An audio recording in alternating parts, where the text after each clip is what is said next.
Welcome to Notepad. I'm your host Ibrahim Sani. The conversation of whether or not to invest in a time of need is still cropping up. In fact, the conversation is revolving around the need to keep your cash intact. Some corporate workers are indeed earning their or just received their bonuses.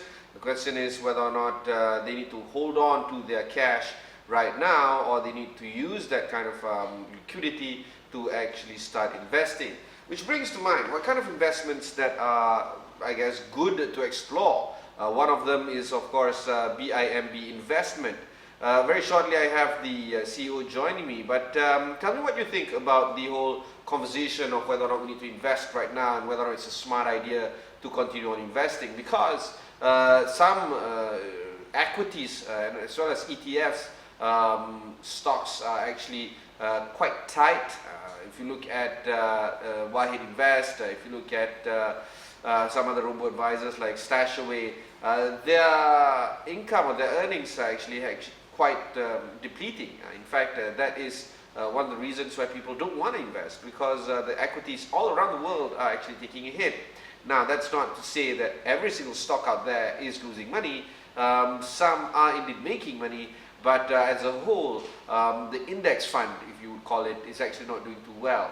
But there's another thinking behind this. What better time to invest if not now? Because everything is on the downside and you might get things on the cheap. So this is the thing that we want to explore. Whether or not now is a good time to invest, and if so, how to invest, what type of investment moving forward. This is why I want to bring in the CEO of BIMB Investment, Najmuddin. Naj, thanks very much for joining us. I want to talk a little bit about your business. Let's do this recap of how your business has been performing. Let us know how BIMB Investment have been faring under such trying times right now. Well, sure. I mean, firstly, as you know, we're still on the MCO. So, but our business are still running as usual. But again, we have to take precautions, especially for our employees. So 90% of them are actually at home, working from home. But luckily, with technology, with all these video conferencing facilities, so we're able to do webinars and VCs, with our clients, even for within our employees and within the management. So things are as usual. But of course, we are not be able to meet clients face to face. But alhamdulillah, we've done many webinars and VCs to update our clients, investors about their portfolios, our current investments, what our strategy moving forward, given the current conditions. Let's understand a little bit better about the general idea of the current environment, because some detractors are saying that perhaps we should hold up the money, we should hang on to the cash that we have right now, if we have any.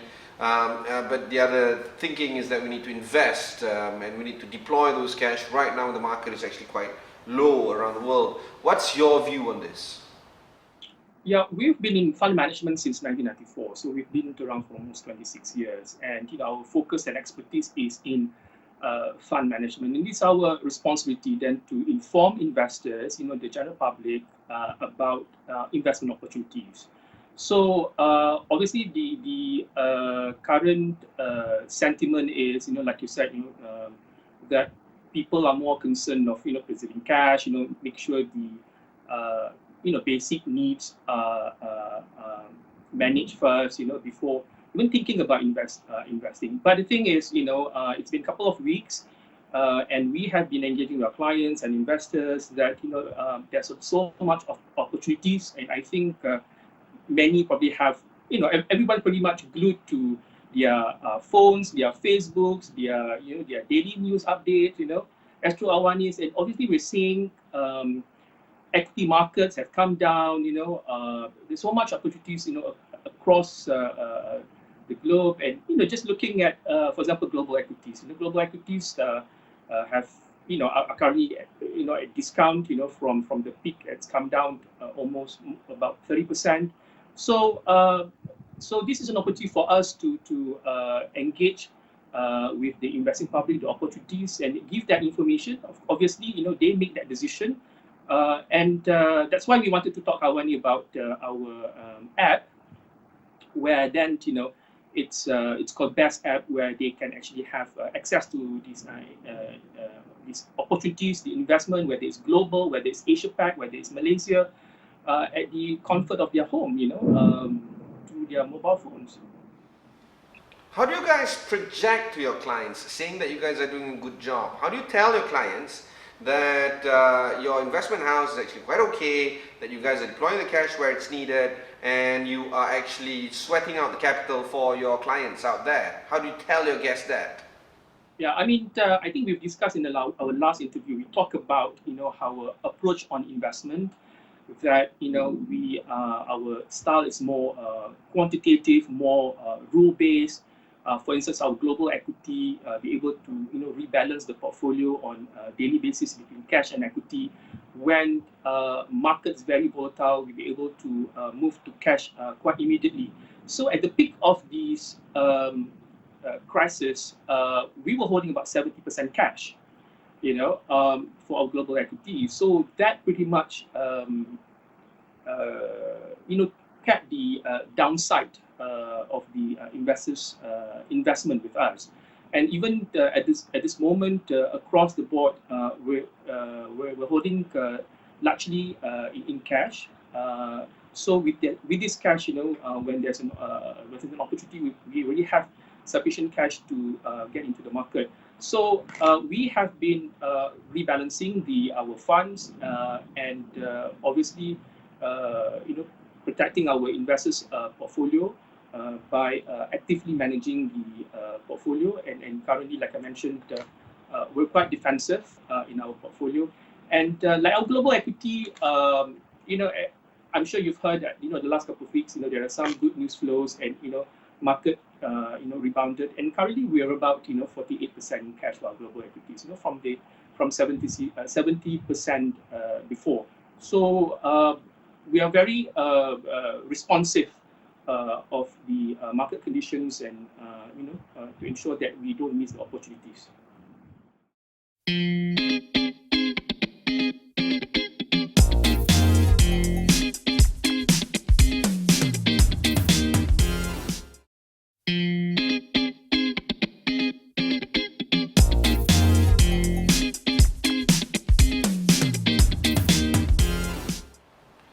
So you guys have just launched the new app, right? It's called the Best App. Is this a robo-advisory? Is this a robo-intelligence?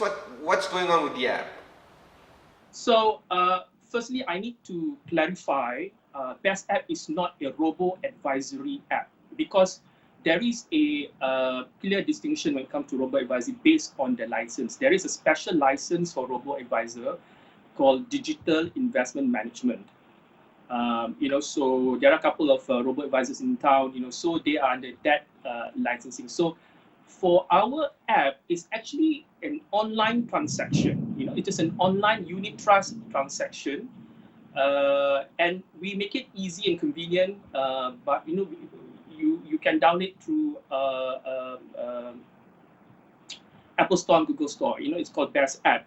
But basically, what we've done is, is to improve on the onboarding, of a client into investing in the our unit trust funds.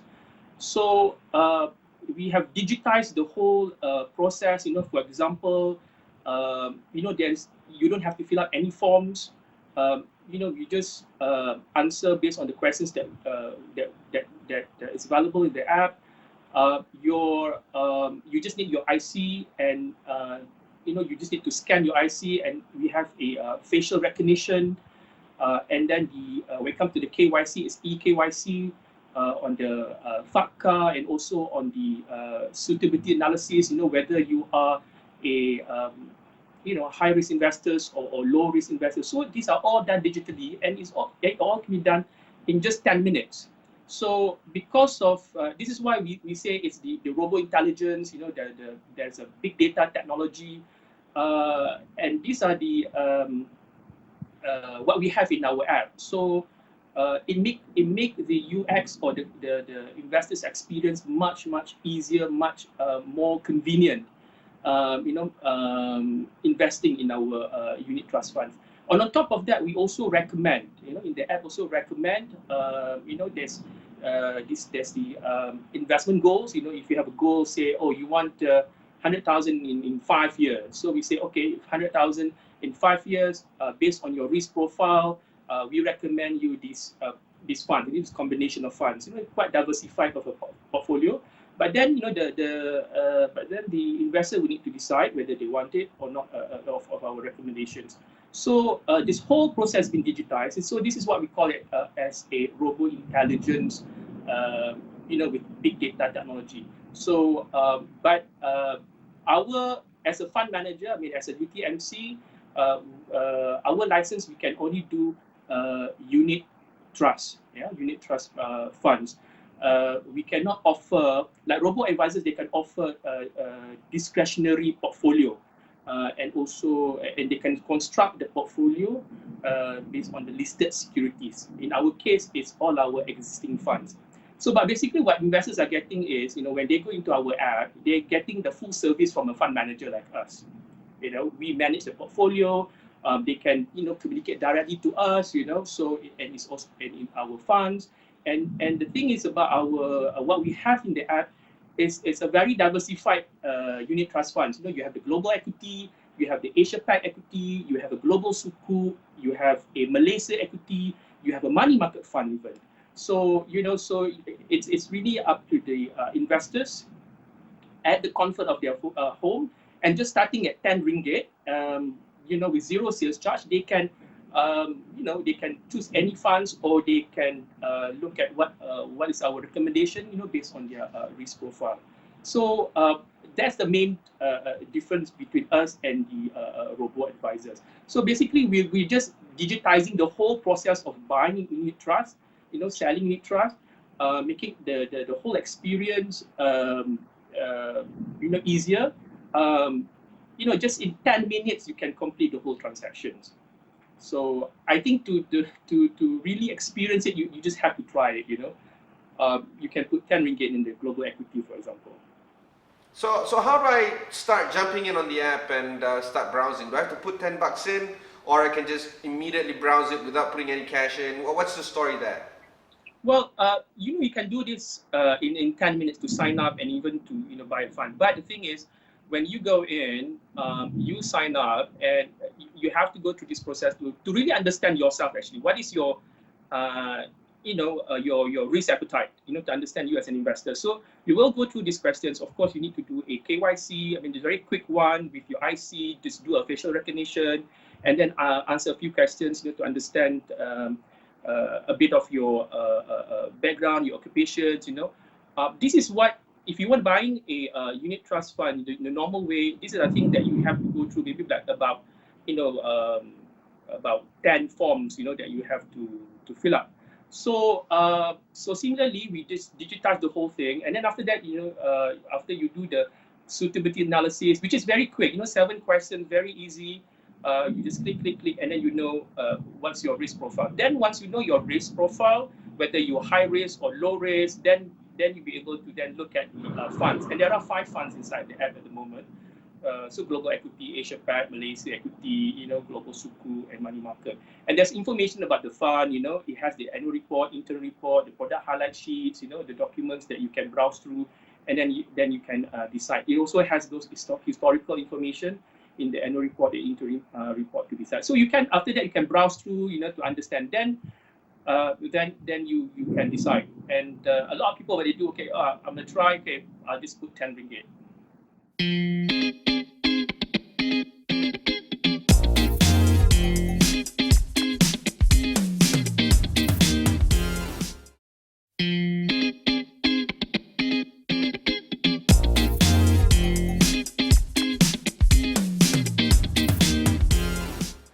Let's move on to ESG investing, because for the longest of time we've been talking about ESG investing. We've been equating it to Sharia investing, and I know you must be tired when you talk about this, but I still want to talk about it. Let's move on to ESG investing and how this is going to play a bigger role right now moving forward. Well, yeah, for us, we have been doing ESG investing since 2015.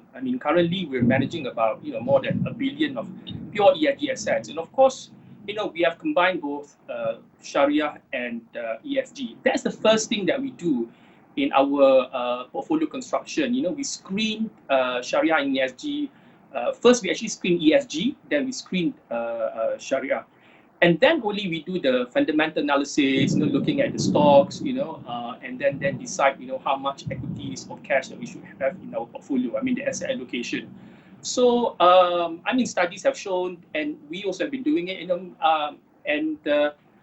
there is a strong correlation, between companies with high ESG and financial performance over time.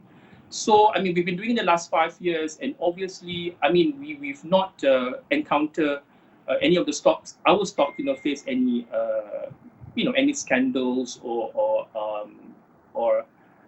any negative, any negative sentiment about the stocks, So it has been good for the last 5 years. For us managing the ESG portfolio. I want to touch a little bit about your historical performance. And of course, past performance does not reflect future performance, but it's worth talking about it. And I know it's in public domain. Let's hear you out. What do you think about your own historical performance from your past portfolios? Well, for instance, like our global equity ESG Sharia fund, obviously, we can talk about historical performance because it's it's been published, especially in our annual reports. So just like last year, the total return was about 13%, and I think over the last 4 years, we have been delivering income distribution on average about 6.2%. So respectable performance.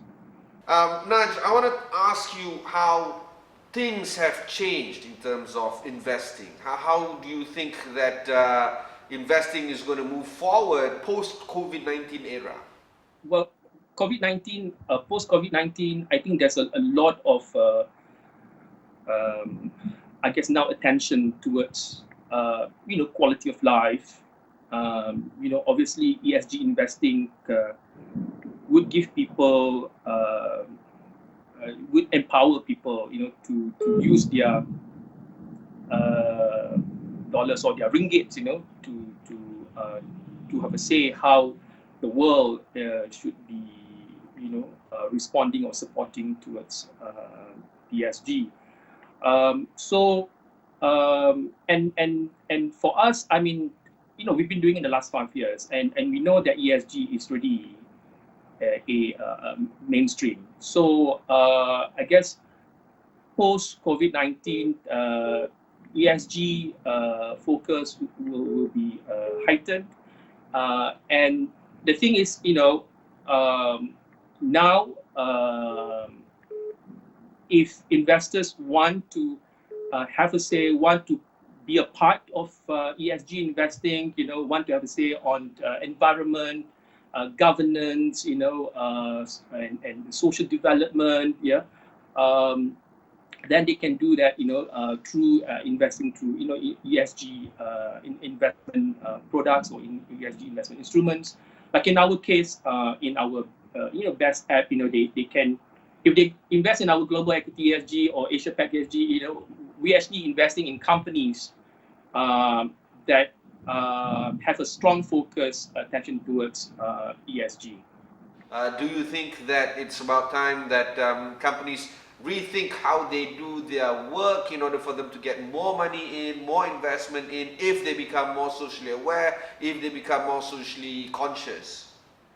Yeah, of course. Like in our approach for ESG,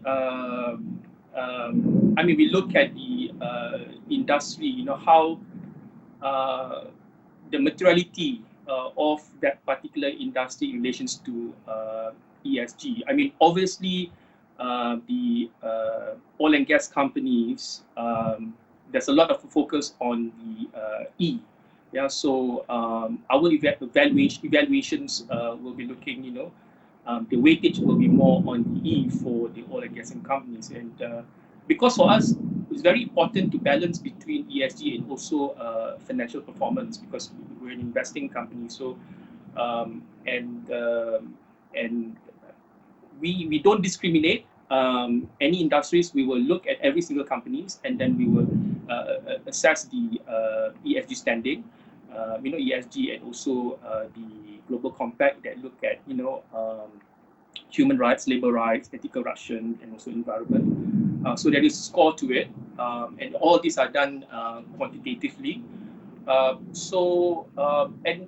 when we have it in our portfolio, not just they are ESG compliant, but at the same time, they also have resilient financial performance, because at the end of the day, investors want to invest in, of course, ESG compliant company, but at the same time, be able to reap the financial rewards.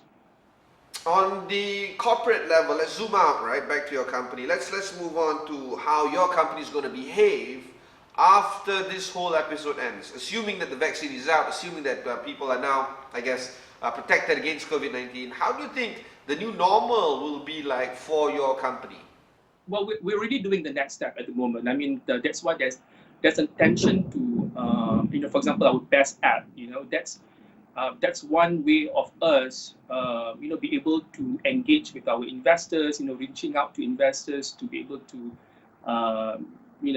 have the opportunities to invest.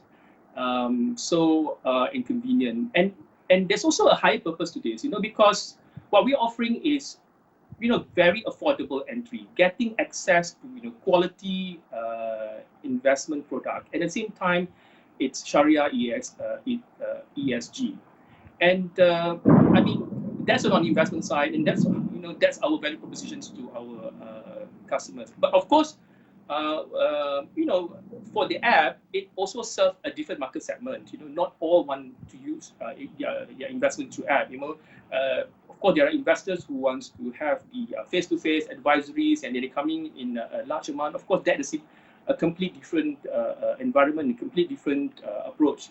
So I think post COVID-19, people will understand and realize, okay, what's important. And also one thing that I also realized, like office, the brick and mortar and the space. Why do we need so much space? And when crisis happen like this, we have to be at home and we rely on technology. I mean, just like like right now, we just need a phone, for us to have this conversation. We're having an interview with a TV station through a phone. So I think after this, people will start to prioritize, what's really important, and this is, it's a good thing. I think people will be able to manage resources better after this. Right. Thanks. That was Najmuddin of BIMB Investment. It's quite a good chat that we have with him. If you've missed any part of this interview, just head on to astroawani.com, look for Notepad over there. There's plenty of interviews like this that can be found there. You can also hit me up on my Twitter at Ibrahim Sani, and you can let me know what you think about investing in a time of crisis or a time of pandemic like COVID-19. Do you think it's wise that we should invest right now? Let me know what you think from the comments that this video is posted up, and also remember you can watch this interview on the mobile devices that you currently carry in your hands right now. Just download the Astro app wherever you get the application. You can also listen to this interview on podcasts. Just get your podcast, search for Astro Notepad wherever you get your podcasts. Until then, thanks very much for watching. Goodbye.